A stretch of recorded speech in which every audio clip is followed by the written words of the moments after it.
Quel plaisir de vous retrouver à nouveau. Mon cher, Comme est-ce que nous vous pouvez avons- baisser un tout petit peu la caméra? Attends une seconde. Là, comme ça va? Extraordinaire, super, génial, Arav. Et on Bon, reprend notre étude sur Oroth Bechamada.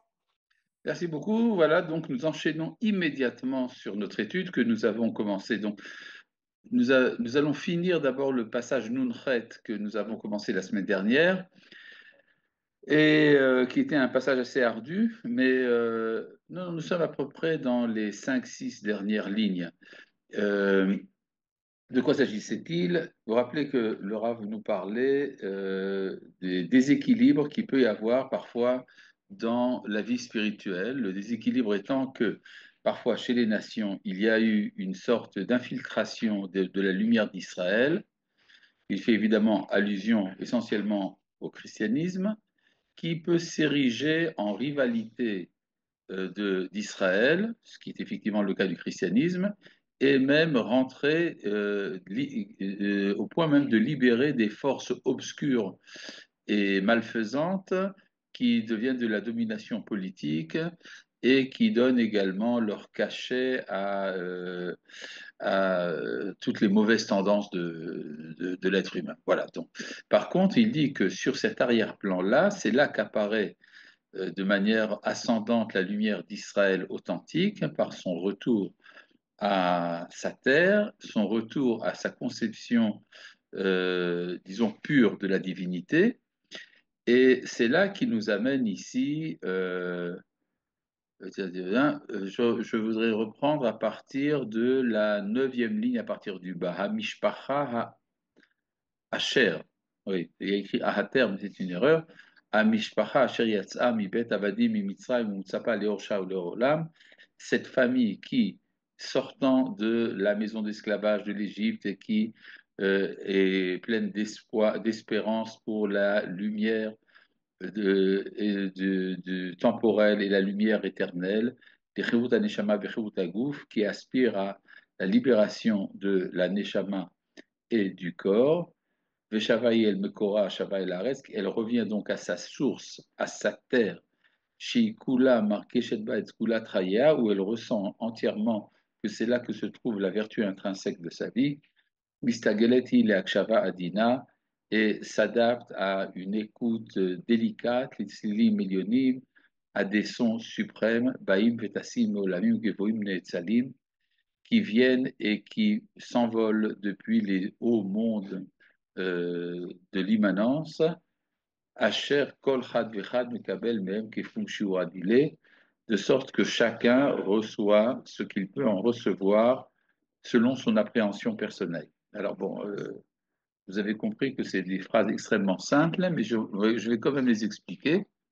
Ce que dit le Rav, c'est que le retour d'Israël à sa terre est également le retour à une conception pure de la divinité, contrairement aux spiritualités rivales d'Israël telles que le christianisme ou l'islam.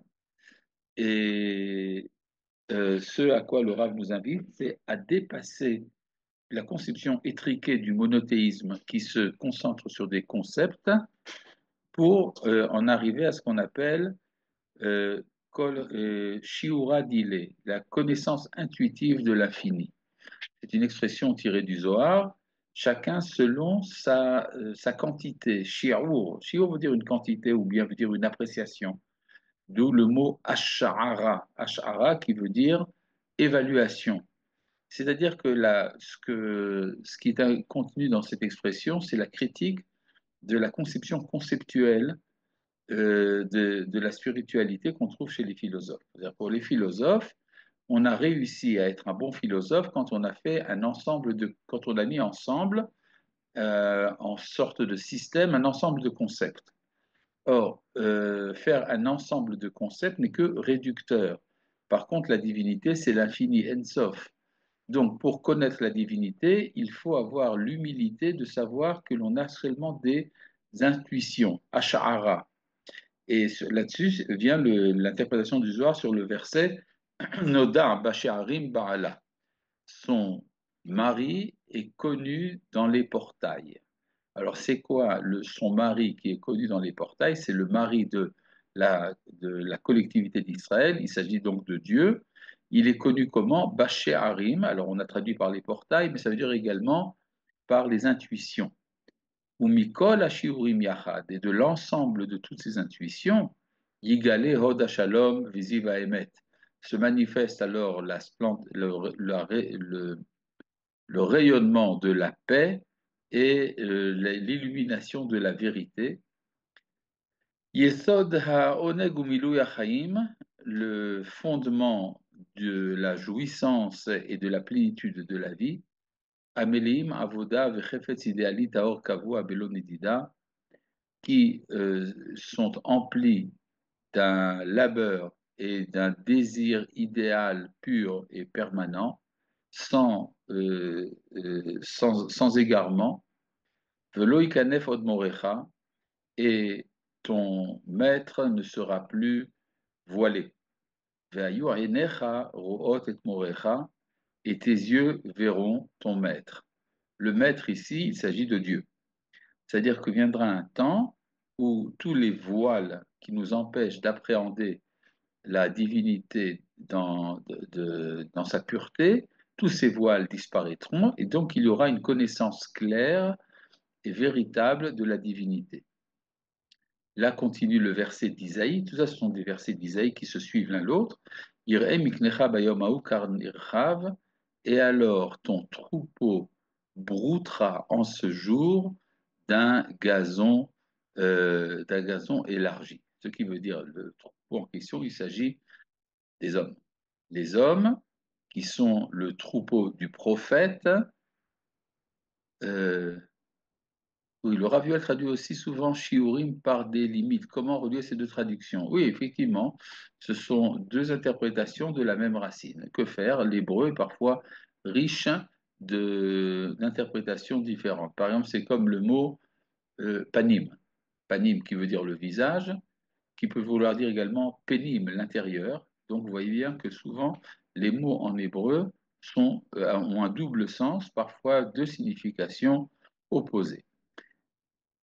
והולכת היא העדינות וסובבת היא את כל שדרה, את כל כוח עובד, et cette délicatesse de la connaissance englobe tous les cheminements, toutes les forces actives, יורדת היא עד כדי דעת נפש הבהמה כראוי לגוי צדיק, et descend jusqu'au point de connaître même la valeur de l'âme de l'animal, comme il en est digne d'un peuple juste. C'est-à-dire, un peuple juste est préoccupé également de la justice que méritent les animaux. Ve'alafim ve'ayirim, c'est la suite du verset dans Isaïe. Ve'alafim ve'ayirim ovdei ha'adama, et les taureaux et les ânes, les ânons, qui travaillent le sol. Belil hamid siochelu, mangeront de Belil Hamid, c'est-à-dire de ce qu'on donne à manger aux bêtes, de fourrage. Asher Yease Berachat Uvimzare, qui aura été passé par le crible. C'est-à-dire que même l'alimentation des animaux sera surveillée de sorte que les animaux en aient un grand plaisir. Voilà. Tout cela est donc lié à ce qu'on a étudié jusqu'à présent, les appréhensions approximatives de la spiritualité qui peuvent devenir des caricatures, des catastrophes, telles que, par exemple, la rivalité spirituelle du christianisme contre Israël, par exemple. Voilà. Eh bien, nous continuons.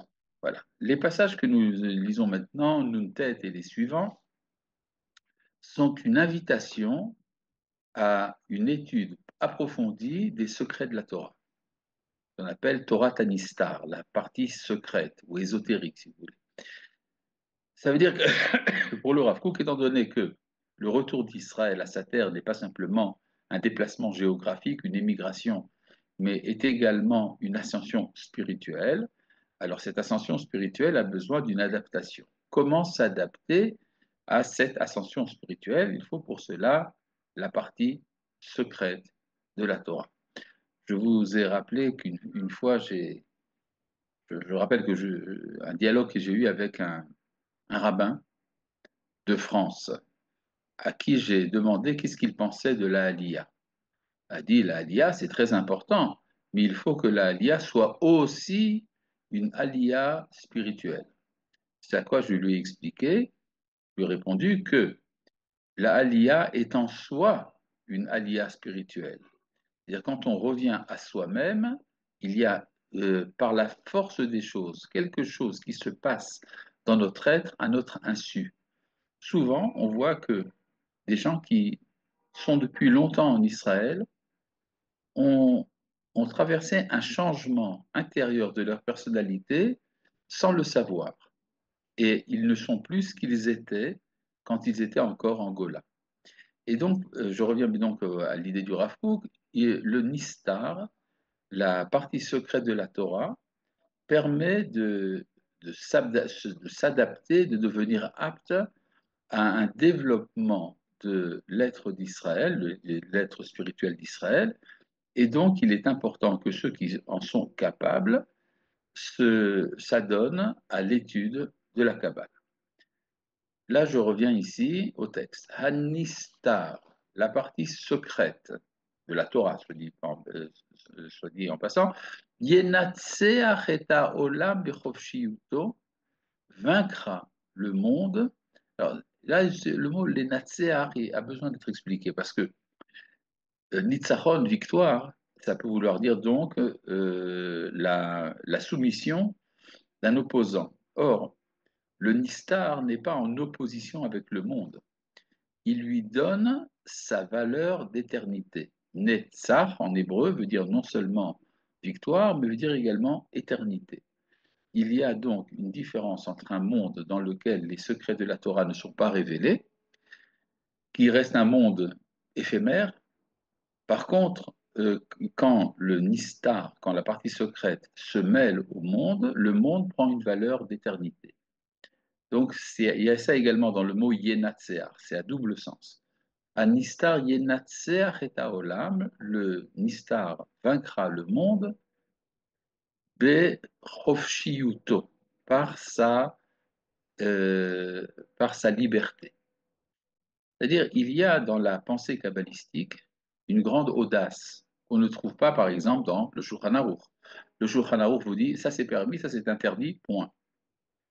Parfois, on peut faire des écarts par-ci par-là, mais ça reste dans le cadre de la règle. Par contre, la Kabbale a cette capacité justement d'examiner tout domaine de l'existence, qu'il soit pur ou impur, qu'il soit repoussant ou admirable, et de voir tout cela dans une conception d'ordre général. Donc, il ne faut pas s'étonner quand on lit dans la Kabbale des textes qui sont parfois extrêmement osés par rapport au monde de la halakha. Mais je voudrais pour ça, pour nous accoutumer à cette idée, vous amener un texte du Talmud. Le Talmud fait partie de la partie révélée de la Torah, et il y a tout un chapitre dans le traité de Berachot, le chapitre 9, sur l'interprétation des rêves. C'est là qu'il y a une correspondance assez surprenante entre l'enseignement talmudique et l'interprétation des rêves chez Sigmund Freud. En effet, d'ailleurs, on pense parfois chez les chercheurs que Freud aurait été inspiré par les images de ce texte du Talmud et également de certains textes du Zohar. Qu'est-ce qu'il dit par exemple? L'interprétation. Vous savez que les rêves, c'est comme ça que les psychanalystes le voient, les rêves sont un monde de symboles. Alors, par exemple, j'espère ne choquer personne, qu'est-ce qui se passe quand quelqu'un rêve qu'il couche avec sa sœur? Le Talmud nous dit, bah, ça veut dire qu'il doit s'attendre à recevoir de la sagesse. Parce qu'il y a un verset dans le livre des Proverbes qui dit Emor la chorma achotiat, dit à la sagesse, tu es ma sœur. Donc, sa sœur dans le monde des symboles veut dire la sagesse. Donc, ça, évidemment, au niveau de la halakha, c'est absolument impossible. Mais au niveau du rêve, ça a un sens. Et c'est comme ça, donc, c'est en cela que la Kabbale est extrêmement libre dans ses interprétations. Asher lo teda gvul shel moaka, parce que elle ne connaît pas les limites de l'oppression. ודווקא הוא יודע, דווקא בדיוק נמרץ את הגבול של כבוד, של חוכמה ושל לבב. C'est le nistar qui connaît avec précision, c'est-à-dire tout en étant absolument libre, peut donner les limites précises du respect, ici le mot kavod dans le sens de respect, de la sagesse et de la droiture du cœur. Alors pourquoi ces trois mots, respect, sagesse et droiture? Tout simplement parce que la Kabbale a un respect pour ce qui est inaccessible. Souvent, les textes kabbalistiques nous disent ça, ce n'est pas accessible à l'entendement humain. C'est du respect. C'est le respect d'ailleurs qu'ont parfois les philosophes pour ce qui leur est inaccessible. Sagesse, c'est ce qui est accessible, c'est-à-dire ce que l'on peut formuler en tant que principe de pensée, et Yosher Leva, la droiture, il s'agit de la morale. Les philosophes ont toujours été préoccupés de la relation entre la raison et la morale. En particulier chez Emmanuel Kant, critique de la raison pure et critique de la raison pratique.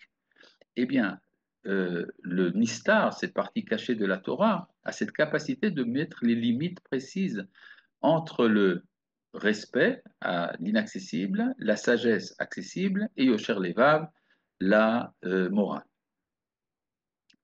Donc, c'est-à-dire, contrairement à cette idée que les mystiques justement briseraient les limites. Au contraire, c'est la liberté de la pensée qui permet d'y voir clair.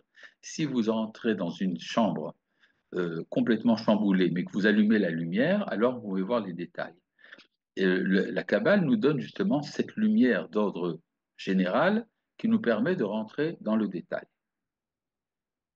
Rak hasigul et la tsipiya hanisteret, ce n'est que l'adaptation à la vision secrète.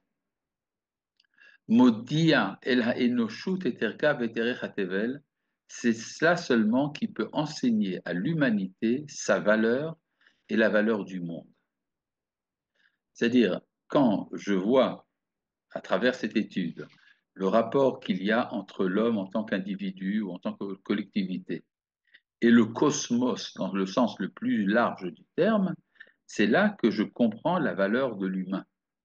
Par contre, si je nie les relations que l'homme entretient avec la spiritualité universelle, alors pour moi, l'homme devient un animal préoccupé de sa survie et de ses plaisirs. Arationaliut mitpatachat, la rationalité ne peut se développer רק מפני שמעבר לסף ההכרה שלה עושה הניסר את פעולתו המדעית והמוסרית. Le rationalisme ne peut se développer que parce que, au-delà du seuil de sa connaissance, la partie secrète fait son activité scientifique et morale.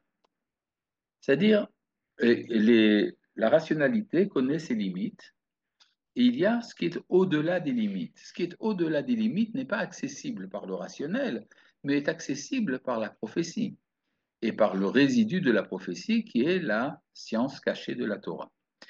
Maïmonide disait, je parle ici dans le cadre de la conception du Moyen Âge qui était la sienne, que tout ce que Aristote a dit du monde sublunaire, c'est-à-dire le monde dans lequel l'homme évolue, est absolument vrai et ne peut être nié que par les entêtés.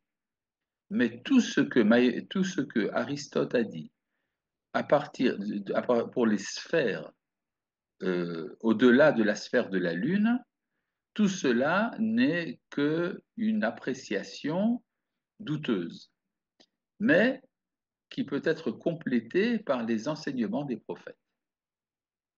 Donc ici, le Rav Kook revient un peu à cela.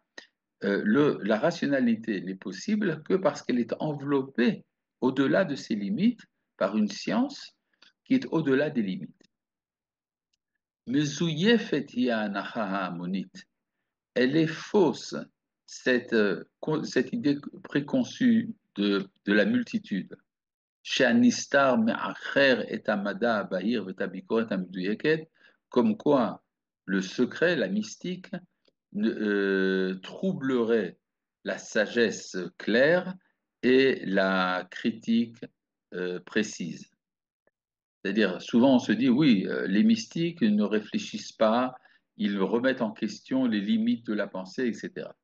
Alors, Rafouk dit c'est une erreur. Davka à l'idée Anistar, c'est précisément par le secret, Uve Ezuz Shirato Veomek Egyono, et par la puissance de sa poésie et la profondeur de sa réflexion, Yusad al-Yesod Eitan, pardon, Yivased al-Yesod Eitan sera basé sur une base puissante, Ama'amad Shelamada Haoler Mitradesh, la stature de la science qui va en se renouvelant, Ve'abikoret ameduyaka ve'amenatachat ve'achoderet, ainsi que la critique précise, analytique et pénétrante. Ce que veut dire le Rav, on ne peut pas penser au problème de la relation entre la logique euh, analytique et la logique analogique. De quoi s'agit-il? Vous savez que il y a, bon, depuis déjà Aristote, il y a cette science qu'on appelle la logique. La science logique préfère ce qui est certain et non pas ce qui est incertain. Donc, ce qui est certain, par exemple pour la logique classique, c'est ce qu'on appelle le syllogisme. Le syllogisme est cette manière de réfléchir mise en valeur par des philosophes qui est basée sur deux prémices et une conclusion. C'est quoi les deux? Alors, l'exemple classique, deux prémices. Première prémisse, tous les hommes sont mortels. Deuxième prémisse, ce qu'on appelle la petite prémisse, Socrate est un homme. Conclusion, donc, Socrate est mortel. Génial, n'est-ce pas? C'est-à-dire, là, on ne peut pas se tromper. Mais en fait, c'est ce qu'on appelle le syllogisme. Mais en fait, cette réflexion est absolument stérile. Parce que cette conclusion qui est que Socrate est mortel, je le savais déjà à l'avance, puisque Socrate est un homme et que tout homme est mortel. Donc en fait, la logique ne m'a rien appris. La logique syllogismique, qui est splendide de précision et de certitude, en fait, ne m'apprend rien que je ne savais pas. Par contre, il y a ce qu'on appelle la réflexion analogique. La réflexion analogique, c'est d'abord de se demander, mais comment est-ce que on sait que tout homme est mortel? Ben, on le sait par analogie, parce que tous les hommes que nous avons vus jusqu'à présent sont mortels. De là, nous pouvons conclure, mais c'est absolument pas prouvé, que tout homme est mortel. Or, la réflexion analogique, qui est en général méprisée par les logiciens, est mise en valeur justement par Emmanuel Kant, parce qu'il savait très bien que, en vérité, les prémices de la pensée, de la pensée analytique, celle du syllogisme, en fait, c'est basé sur des théories non prouvées, telles que, par exemple, tout homme est mortel. Ben alors, évidemment, il y a un danger, parce qu'on peut dire également des bêtises. Par exemple, on peut dire Pizzi a une moustache et Mitzi a une moustache. Comme Pizzi et Mitzi sont des chats, donc tout porteur de moustache est un chat. Ah, oui, il y a un problème. C'est-à-dire que c'est pas évident qu'on ne peut pas se tromper. Mais ce que dit ici le Rav, c'est que la pensée kabbalistique, elle évolue justement dans ce champ de l'incertitude, mais c'est ça qui donne la base à la pensée rationnelle qui va se construire sur des bases qui en elles-mêmes ne sont pas prouvées. Mitserufam shel ele ashvaim beoshram agadol, anistar vabikoret. C'est de la jonction entre des deux flux dans leur grande richesse, qui sont le secret et la critique.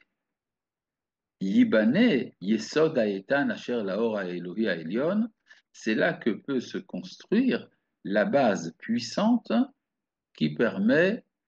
Il y a ici un problème. Recording will stop. In 2 minutes, you can re-invite to continue. Ah bon, je n'étais pas au courant. Enfin, merci David. Euh, Génial, merci. Donc, c'est sur la base du Nistar et de la Bikot, c'est-à-dire de la partie secrète et de la partie critique, Ibané et Sodaïtan, Asher Lahor et Elion, c'est là que pourra s'ériger la base puissante pour la lumière divine suprême. Haomed le Ma'ala Mikol Ege Ve'akara, qui est au-dessus de toute parole et de toute connaissance, Dofek Ruach Gadol Ze'al Laltotenu, ce grand souffle arrive à nos portes, Veoler Umnashevu B'menachanenu, et souffle dans notre camp, Veyotzer Hu Becheviono, Oro Shel Mashiach, et il crée en secret la lumière messianique. Ça se base sur un midrash qui dit que la lumière du Messie se fait à l'insu des acteurs. Dans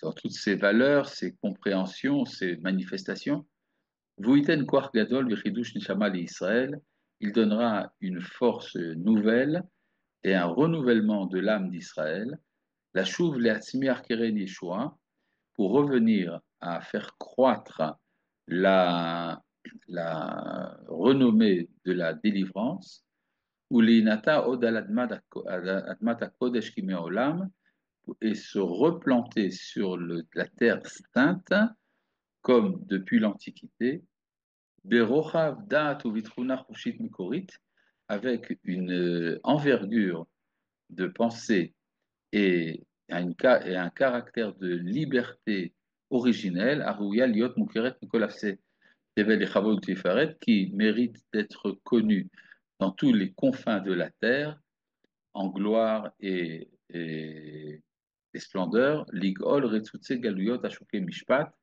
pour libérer ceux qui sont brisés par l'exil, qui sont spoliés de leurs droits, Velifdot Neshamot Neeshakot Vekodrot Miisure Marshakehem, pour racheter des âmes spoliées et obscurcies par les souffrances de leurs ténèbres, ou le Chadesh Od Tziva Adam Akadmoni Betoar Tivo, et pour ramener, pour renouveler la lumière de l'homme originel dans la pureté de sa nature, Imkol Tosfot Abracha Shel Tarbut Achadasha Vetuva, avec tout ce qu'ajoute la civilisation nouvelle avec ce qu'elle a de bien. C'est-à-dire, ce que dit le Rav Kook, le retour en Eretz Israël, c'est le retour à l'identité humaine originelle qui associe tous les acquis du temps de la Galoute et du développement de civilisation qui s'y est manifesté. Voilà. Donc en fait, le Rav Kook nous invite à l'étude de la Kabbale, mais non pas comme une curiosité mystique, intéressante, la passion qu'il peut y avoir parfois pour l'occulte. Non, c'est quelque chose de beaucoup plus grand. Il s'agit ici de renouveler l'être humain en le ramenant à sa source. Et tout cela est lié au retour d'Israël à sa terre, qui doit se rendre apte, disposé à cette rencontre avec la partie. Voilà. Bon, c'était un peu tumultueux. Maintenant, nous allons passer au passage Samer, qui est relativement plus simple. Il parle ici d'un sentiment qui habite parfois les étudiants de la Torah. Quand on étudie la Torah, comment doit s'exercer l'esprit critique? Ben, c'est tout simple. Il faut apprendre à avoir l'esprit critique. C'est-à-dire, quand on apprend quelque chose, se poser la question toujours, mais d'où ça vient ça? Qui vous a dit que c'est comme ça? D'ailleurs, on voit ça dans dans toute page du Talmud. Il y a un texte du Talmud. À droite et à gauche, vous avez Rashi et Tosfot. Et Rashi et Tosfot ne cessent de poser des questions contre ce qui est écrit. Mais enfin, comment est-ce qu'ils osent? Alors que c'est un texte saint. Justement, comme c'est un texte saint, il est sujet à la critique. Et donc, vous pouvez poser toutes les questions du monde, étant donné que vous avez une sorte de certitude intérieure que ce n'est pas n'importe quoi ce qui est écrit devant vous. Et donc, il faut être capable de poser toutes questions, même les plus osées, pour vraiment comprendre. Donc, maintenant, je reviens ici à ce sentiment de dualité que ressentent les étudiants de la Torah. Les étudiants de la Torah, souvent se disent, mais ça ne marche pas, le nistar et le niglé, la partie cachée et la partie révélée. La partie révélée, par exemple, disons en tant qu'emblème de la partie révélée, vous pouvez prendre le Shulchan Aruch. Le Shulchan Aruch est empli de lois, des lois très claires. Ils disent c'est comme ça et pas autrement. Par contre, le Nistar, c'est extrêmement libre, comme on l'a vu tout à l'heure. Il y a un texte du Rav Soloveitchik, Rav Yosef Dov Halevi Soloveitchik, qui était un des grands dirigeants spirituels du judaïsme américain, qui était également, à part le fait qu'il était un grand Rosh Yeshiva, il était également un philosophe existentialiste. Un de ses livres s'appelle L'homme de la halacha. L'homme de la halacha, ça décrit exactement le monde intérieur vécu par les grands maîtres lituaniens qui, euh, qui ont une approche du monde qui passe entièrement par des analyses halachiques. Par exemple, le Rav Soloveitchik raconte que quand il était enfant, il marchait avec son père quand ils ont vu le coucher du soleil à l'entrée de Kippour. Et alors l'enfant dit à son père, qu'est-ce qu'il est beau ce coucher de soleil? Et son père lui répond, oui, c'est un coucher de soleil expiatoire, parce que ça fait entrer le jour de Kippour, or Kippour est le jour de l'expiation, et donc c'est ça qu'il y a de beau dans ce coucher de soleil. C'est-à-dire qu'il y aurait une vision du monde entièrement juridique. Ça fait penser un peu, dans un autre registre, à ce que dit Aaron Barak, ancien président de la Cour suprême d'Israël, qui dit Melo kol haolam mishpat, le monde entier est rempli de jugements, de juridique. Et on pourrait dire, bon, le juridique dont on parle ici, c'est le juridique de la Torah, le Miglé. Et par contre, le Nistar, lui, alors donc dans son livre, le Rav Soloveitchik explique que l'homme de la halacha n'a pas besoin d'un univers mystique qui se cacherait derrière la halacha. La halacha satisfait toute sa soif de connaissance. Le Rav Kook, dans Orot HaKodesh, dit effectivement il y a chez certains maîtres de la halacha, il pense probablement à Rabbi Chaim Soloveitchik, le fondateur de cette école, le Rabbi Chaim de Brisk, qui est que il y a une sorte de plénitude mystique dans la halacha elle-même, qui fait que certains maîtres n'ont pas besoin de s'alimenter à la source de la Kabbale, étant donné que la halacha leur donne tout le nécessaire. À tel point que le Zohar nous dit, à propos des deux femmes de Yaakov, notre ancêtre, Rachel et Léa, Rachel étant la partie révélée, c'est-à-dire l'amour que Yaakov portait pour Rachel était un amour romantique visible. Par contre, l'amour de Yaakov pour Léa, sa femme, était caché. Donc, l'amour pour Léa représente le nistar, la partie cachée. C'est-à-dire qu'on ne voit pas de manière évidente que Yaakov aime Léa. Au contraire, ça lui pose beaucoup de problèmes, à tel point que le texte de la Torah nous dit Vayar Hashem kisnoa Léa. Et Dieu a observé que Léa était mal aimée. Et effectivement, c'est la réticence que ressentent certains maîtres talmudistes par rapport à la Kabbale. Pour eux, c'est quelque chose auquel il ne faut pas toucher parce que ça, c'est destructeur pour l'esprit critique. C'est ce qu'ils pensent. Et donc, le Rav Kook va nous expliquer comment gérer cette contradiction. Astira sheben anistar ve'aniglé. La contradiction entre le caché et le révélé.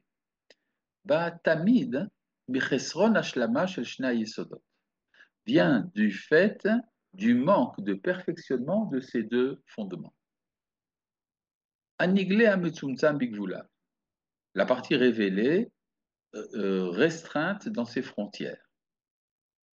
She'eno homme achare mikoro veshorsho, qui n'aspire pas à son origine et à sa racine.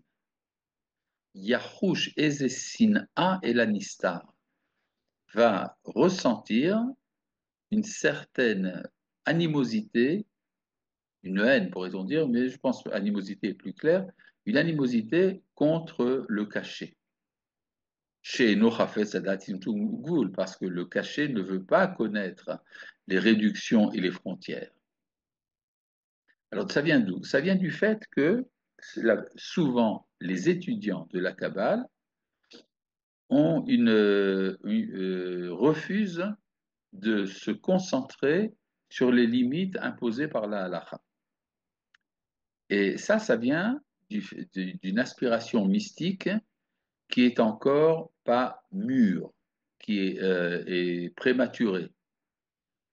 C'est donc c'est dit ici, Mi'ut ha'ersher el anistar, le fait de ne pas s'être adapté comme il se doit pour les choses cachées, bikfitza letocho, rak mitoch chulsha shel teavon pnimi. Le fait que certains y sautent, y immergent dans la Kabbale, uniquement parce qu'ils ont une faiblesse qui leur vient d'un appétit intérieur, ametzorefet im rashlanut ou vatlanut, associé à la, à, la, à rashlanut, euh, le manque de précision et la paresse. Ou gorem, shetetushta shatsura shel anistar, c'est ça qui cause que la conception des choses cachées est troublée. Sherak shilat amamashiyut, on n'y reconnaît que la négation du sensible. Rak rifion achaim, une faiblesse de vitalité.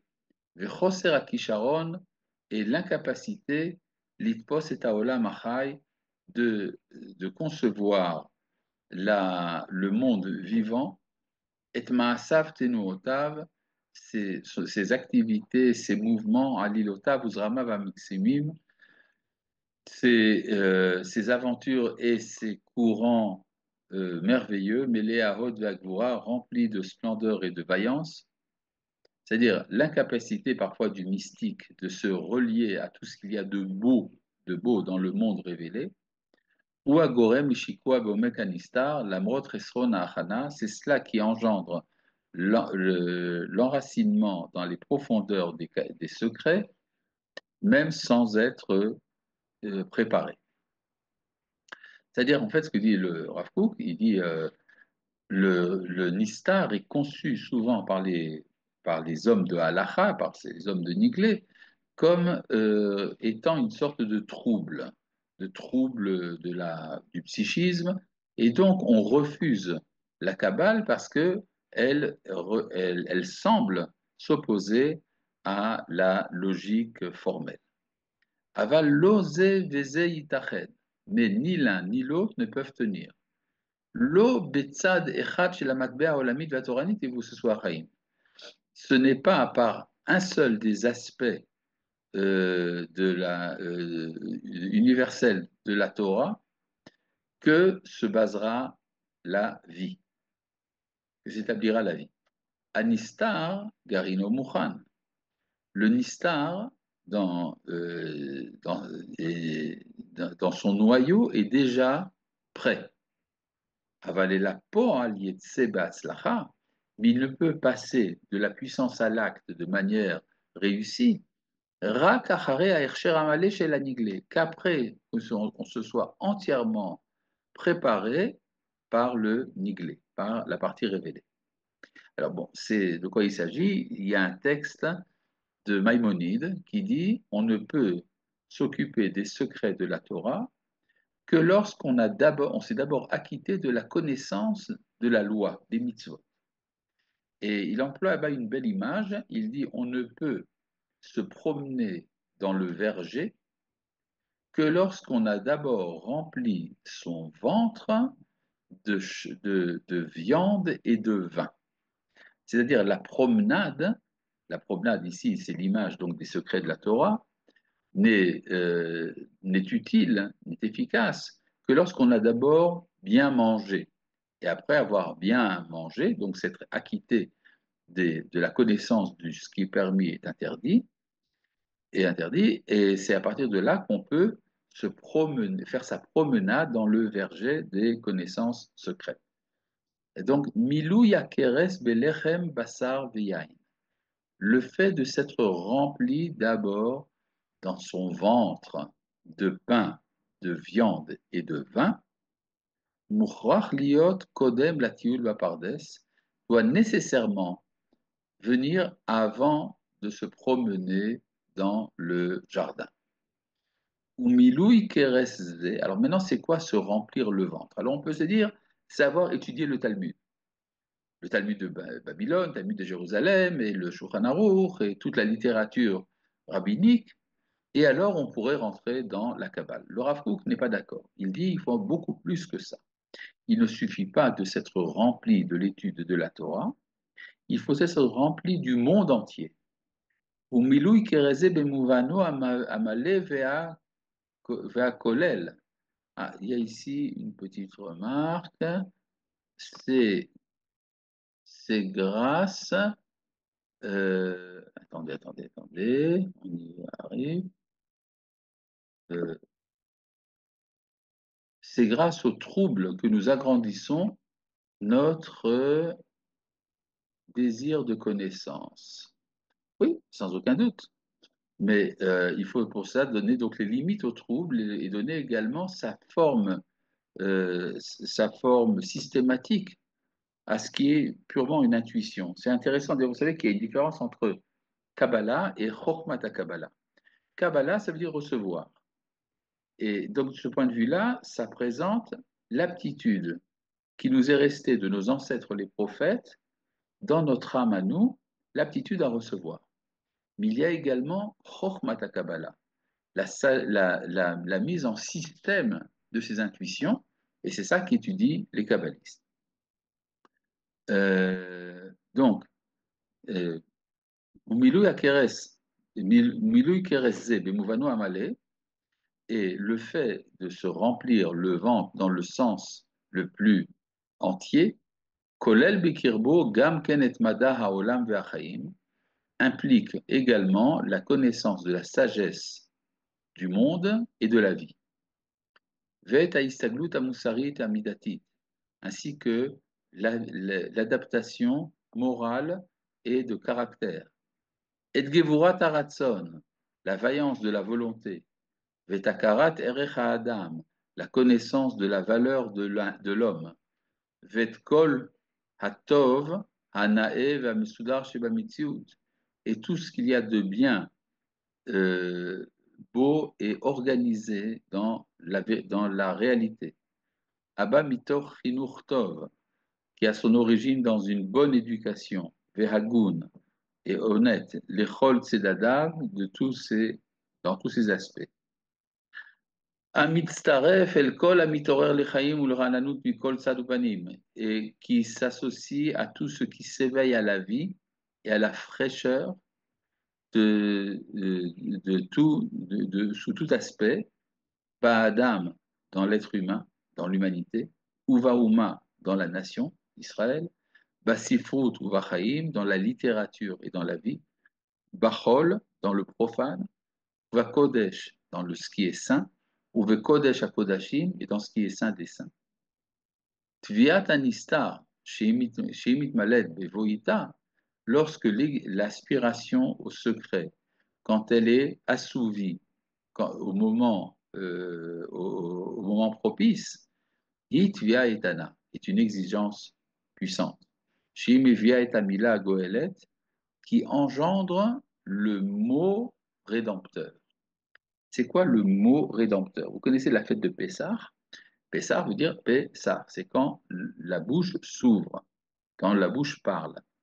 Alors, rappelez-vous de ce que disait Jean-Jacques Rousseau, je ne saurai ce que pensent les Juifs que lorsqu'ils auront un État à eux, c'est alors que nous saurons ce qu'ils ont à nous dire. Effectivement, le fait de sortir de l'esclavage ou sortir de l'exil libère une parole qui jusqu'à présent était emprisonnée.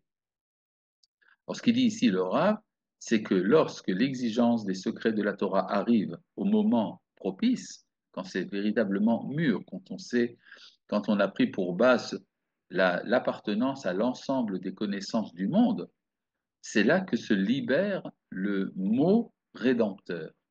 Shehi meshachreret et haimra israélite agdola mimasar ilmuta, qui libère la parole d'Israël, la grande parole d'Israël, de l'emprisonnement de son mutisme. Im chadeshet achaim haetanim. C'est là que se renouvelle la vie puissante. Im meoreret et ruach hagvura shebakodesh hamuchlat, qui éveille l'esprit de vaillance et dans la sainteté absolue. Shehu arbe yoter pashut veyoter tivi mikol chol viragil, qui est d'un côté beaucoup plus simple et naturel que tout contenu profane habituel, Veimze omed hu besikuvo vtifarto, et qui reste malgré tout dans sa sublimité et sa splendeur. C'est-à-dire ce que fait le Nistar, la partie secrète de la Torah, elle entraîne une normalité beaucoup plus grande que ce que le profane peut donner. De nos jours, il y a sans doute plus d'étudiants en Torah qu'à l'époque, mais on ne respecte pas forcément l'ordre décrit ici, comme si la halakha attirait moins. Oui, c'est vrai, c'est vous prenez acte d'un fait. S'il y a contradiction entre le révélé et le caché, comment le résoudre? La réponse que donne le Rav, c'est très simple. Il faut d'abord s'acquitter de la liaison avec tout le bien qu'il y a dans la partie révélée. Et c'est alors qu'à ce moment-là, l'ascension vers le secret est ressentie de manière mûre et sans contradiction. On peut dire d'une certaine manière que le monde du Niglé et le monde du Nistar ne peuvent pas être mélangés a priori. On doit étudier le Niglé en tant que tel et le Nistar en tant que tel. Et à partir de là se forme à notre insu une écoute qui va relier les deux mondes. Ce n'est pas quelque chose que l'on peut viser dès le départ. C'est-à-dire vous n'avez pas une cible que vous devez atteindre tout de suite. Il y a d'abord les deux contenus, chacun dans son domaine. Et par là, va se former une sorte d'unité qui va les relier entre eux. Et nous passons à Samer Aleph. Alors, ce texte, comment doit s'exercer? Non, ça c'est autre chose. Un public, mais dès que le Nistar est révélé, ne devient-il pas ipso facto niglé? Non, absolument pas. Le Nistar reste Nistar même quand il est révélé. Parce que l'intériorité du Nistar est toujours quelque chose qui n'est pas exprimable. Un public a priori philoni ne peut pas être attiré que par le niglé, c'est vrai. Ne voit-il pas cela que comme contrainte? Ne voit-il pas cela que comme contrainte? Absolument, c'est vrai. Mais attention, c'est pour ça que il faut expliquer également l'urgence de l'acte. S'il n'y a pas l'acte qui suit les grandes idées deviennent une source après de caricature. Et Félicia Citron veut dire quelque chose. Allez-y, on n'entend rien. Et merci, merci Rav de voir, comme j'ai du mal à écrire très vite pour vous poser la question. Et qu'est-ce qui précède à quoi? Devons-nous d'abord nous consacrer à les mots d'Allah, comme un être humain, nous sommes d'abord devant le monde qui se révèle à nous de notre plus petite enfance. Et, Et ensuite, on passe à la pnimiout. Euh, de ma petite expérience, j'ai toujours cherché qu'est-ce qui était caché derrière. Tout ce que j'ai vécu, je me posais la question, pourquoi ça m'arrive? Alors, je ne trouve pas de réponse dans la halakha, je les trouve dans les mystères. Alors, comment on fait? Comment on vit, en fait? Comment on doit aborder? C'est vrai que la halakha est très importante pour savoir nos gvulot, nos limites dans ce monde. Mais il y a quelque chose qui, qui me dit, est-ce qu'il y a un ordre ici? Très bonne question. Alors, je voudrais vous amener ici un enseignement de Manitou à ce propos. Vous Ok, savez que symboliquement, on dit que le Nistar, c'est Etz Hachaim, l'arbre de la vie, et que le d'accord. Niglé, c'est l'arbre de la connaissance du bien et du mal, Etz Hadat Tovara. Mhm, Effectivement, l'arbre de la connaissance du bien et du mal ressemble beaucoup à la halakha. La halakha ne cesse de nous dire quel est le bien et quel est le mal. C'est-à-dire, quand on étudie un texte de halakha, on est à la frontière entre le bien et le mal et on apprend à faire la différence. Maintenant, si on se réfère à ce que raconte la Torah à propos du péché originel, le péché du premier homme, alors l'analyse du texte nous explique que le péché n'était pas d'avoir mangé de l'arbre de la connaissance, mais de l'avoir mangé avant l'arbre de la vie, mhm, ce qui est mortifère. Alors maintenant, le problème, si c'est vraiment comme ça, si il fallait d'abord manger l'arbre de la vie et après manger l'arbre de la connaissance, alors ça mhm. veut dire qu'il faut d'abord étudier le nistar avant le niglé. Mais d'un autre côté, il est interdit d'étudier le nistar avant d'avoir étudié le niglé. Donc, comment régler ce problème? Manitou disait, c'est très simple. L'élève doit commencer par le niglé, mais il doit apprendre chez un rave chez qui le nistar est primordial. C'est-à-dire, même quand, c'est-à-dire que si le maître connaît les secrets de la Torah, quand il enseigne le niglé, c'est le nistar qui va fuser à travers ses paroles. Et donc, ça règle le problème. C'est-à-dire, chez le maître, il y a d'abord le nistar. Et donc, le niglé n'est plus sec, il permet justement une diffusion du nistar à travers le niglé. Mhm. נכון, תודה, תודה רב. Ça, c'est un enseignement tiré du Shaharei Ora, en fait. C'est une interprétation du Shaharei Ora par Manitou. תודה. Maintenant, pour ce qui est de la remarque qui a été faite tout à l'heure, qu'un public a priori chiloni ne peut pas être attiré que par le niglé, ne voit-il pas cela que comme contrainte? Je voudrais avancer là-dessus. Le refus de la halacha par le monde chiloni vient d'une intuition cachée de soif du nistar. Et Mhm, c'est pour ça qu'on voit parfois une certaine popularité de la Kabbale chez les chilonim et un refus de la halacha. mhm, Et ça ne peut pas être réglé, disons, en empêchant l'étude de la Kabbale. Il faut que les grands maîtres qui, eux, savent l'importance du Niglé et du Nistar, prennent en main l'enseignement à la grande multitude.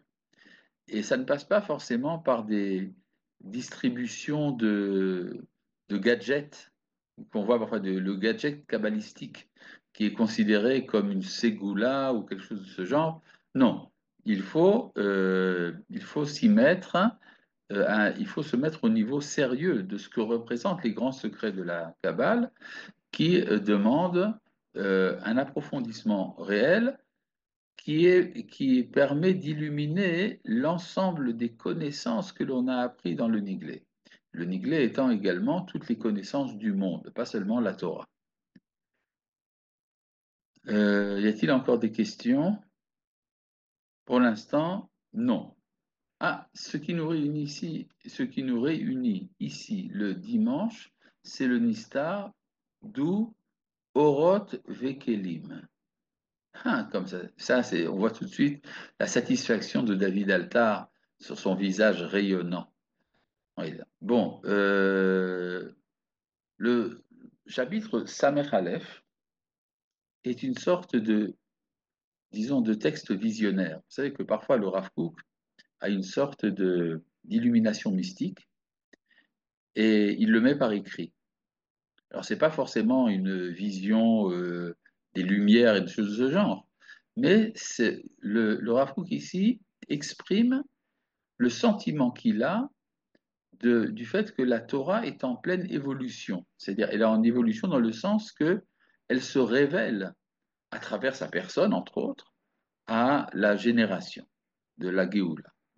Alors, je vous lis ici le texte, mais il faut voir que le style est un style effectivement d'ascension mystique, même si le texte lui-même a une rationalité.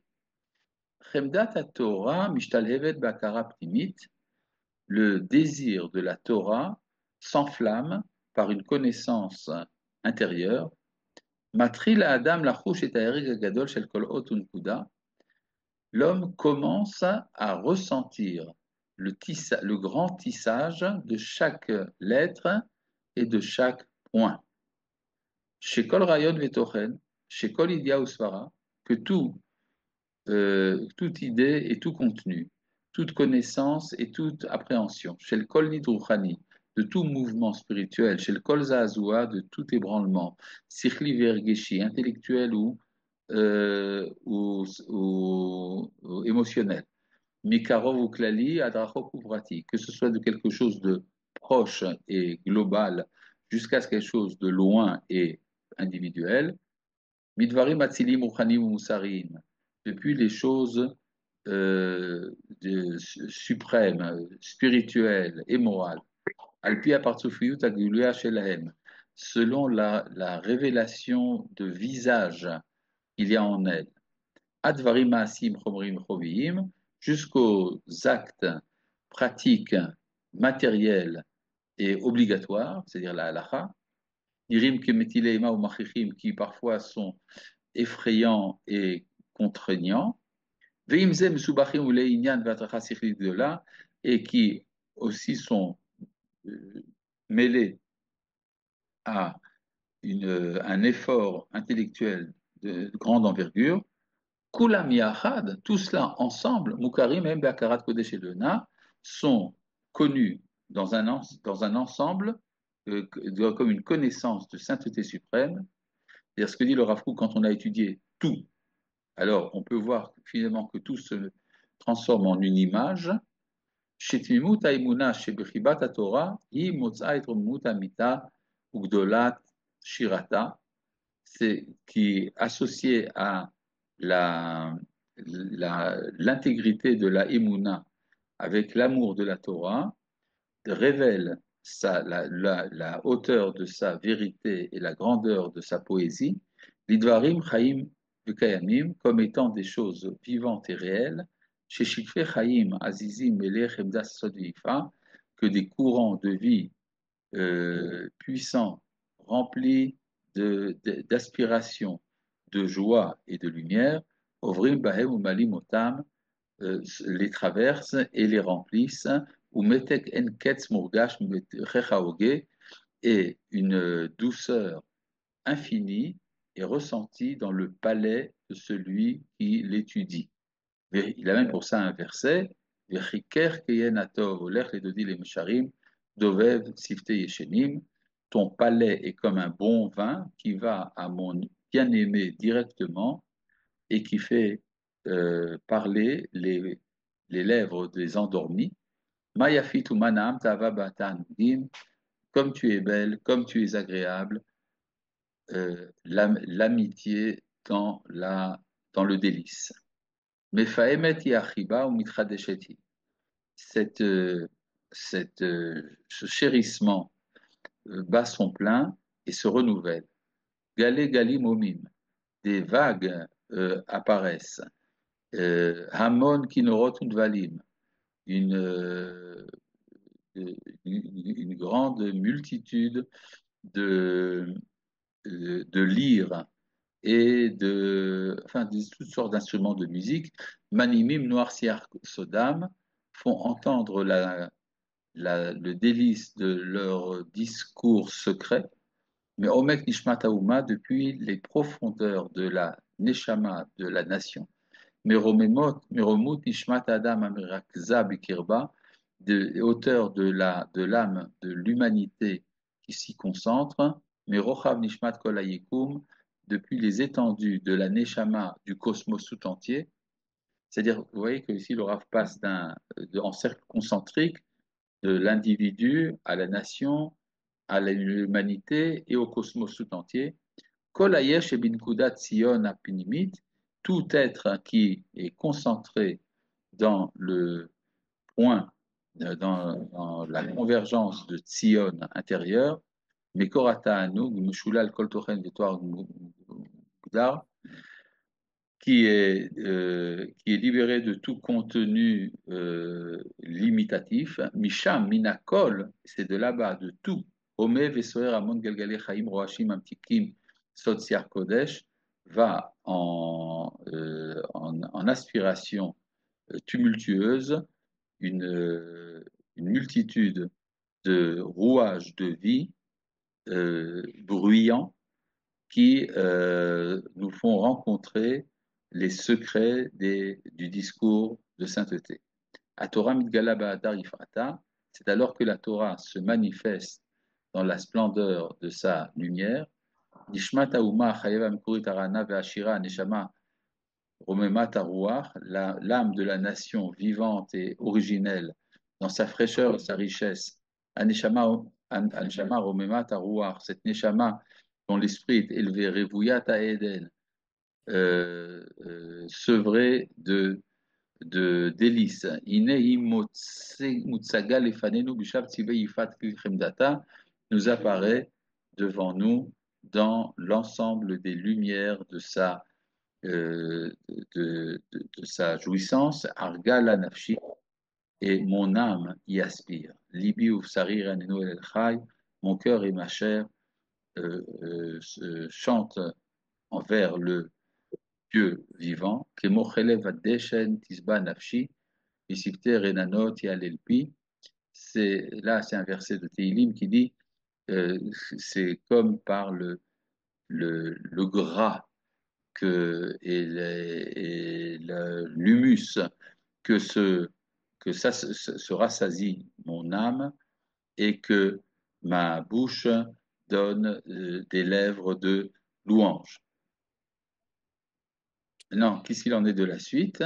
La suite, c'est à partir de Midgala Torah, ça sera au prochain numéro. Shalom.